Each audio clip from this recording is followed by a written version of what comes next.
అప్పట్లో నోట్లు రద్దయినాక పబ్లిక్ అంతా చిల్లరకు తిప్పలు పడతా అంటే ఒక వీడియో మస్తు చక్కర్లు కొట్టింది సోషల్ మీడియాలో. రోడ్ మీద కారు అయితే అడుక్కునే తాత వచ్చి బొచ్చ చాపుతాడు. ఏ చిల్లర లేవయ్యా అని అంటది మేడం. పర్లేదు మేడం, నా కారట్లు గీకే మిషన్ ఉంది అని చూపిస్తాడు. అంటే అడుక్కునేటోళ్ళు కూడా గంత అప్డేట్ అయిందని చెప్తేందుకు ఒకళ్ళు ఈ వీడియోని తీసి కంప్యూటర్లకు ఎక్కించిండ్రు. బిచ్చగాళ్ళే మిషన్లు వాడేంత తెలివిమంతులైతే మీరెందుకు వాడారు అని పువ్వు గుర్తోళ్ళు పబ్లిక్ని గట్టిగానే అడిగినరు. మరి గీ ముచ్చడు చూసి ఏమంటారు? అబ్బా, తాత దగ్గర పెద్ద నోటే ఉంది, చూస్తుంటే బిచ్చగాని లెక్కున్నాడు. 2000 నోటును దానం చేసినాక పుణ్యాత్ముడు ఎవలో అని అనుకుంటారు కదా. 2000 నోటే కానీ దొంగ నోటు. కావాలంటే చూడుండ్రి, ఆర్బీఐ కాడ మనోరంజన్ బ్యాంక్ అని రాసింది. నెంబర్లన్నీ గుండు సున్నాలే. పట్నంలో ఒక గుడి కాడ అడుక్కుంటున్నాడు ఈ తాత. కమ్మగా తీయగా మాట్లాడి మస్క కొట్టిండు ఒక పోరడు.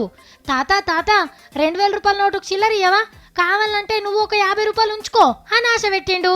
అమ్మా, 50 రూపాయలు దానం చేస్తుండు ధర్మాత్ముడు అని ఈ నోటు తీసుకొని 1950 రూపాయలు చిల్లర ఇచ్చిండట. పైసలు చేతుల వడంగానే బుర్రు పిట్ట లెక్క తుర్రుమన్నాడు. వెనకసిరి తాతకెందుకో డౌట్ వచ్చి పక్కోళ్ళకు చూపిస్తే మోసం చేసిండని చెప్పంగానే లబ్బ మొత్తుకుండు. పాపం ఎన్ని రోజులు అడుక్కొని గంత పైకం పోగేసిండో. దాసి దయ్యాల పాలే అయ్యింది ఆఖరికి. అయినా గా దొంగ బద్మాషి గాని కన్ను శాతగాని గీతాత విన్నేవాడల్నా. ముసలోన్ని గోసబెట్టి ఆడేం పొడుగైతాడు.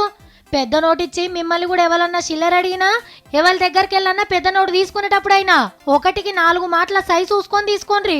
ఒక్క దొంగ నోటు వచ్చినా 2000 గోవిందా.